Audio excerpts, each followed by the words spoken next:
continued implementation. Common Core, cut to its core, is a federal takeover of our local school systems. And that is something that cuts very close to me because I have 4 children and 2 of them are still in the primary and secondary education system.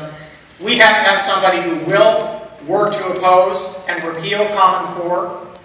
But more fundamentally than the pledges up here, we need somebody who will actually get it done once elected, because it is a tough fight.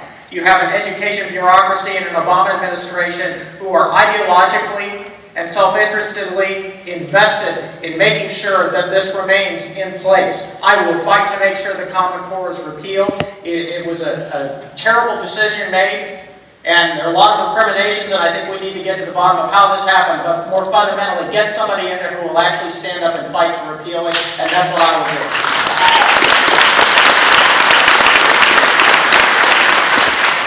To it. It's because it ties us into funding from Washington, D.C.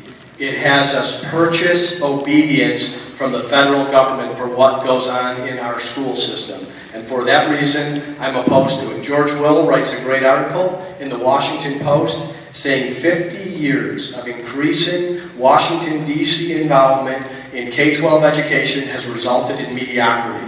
Peggy Noonan does the same thing in the Wall Street Journal. But what's important, in addition to getting rid of Common Core, is that we make sure our children get a year of growth for a year of seat time. One thing that I've introduced is the American Civics Test. There's too many of our children that don't understand what makes America unique, different, and special. And the standard that I'll have in place, if I'm elected your governor, is no child will graduate from an Arizona high school until they've passed the American Civics Test.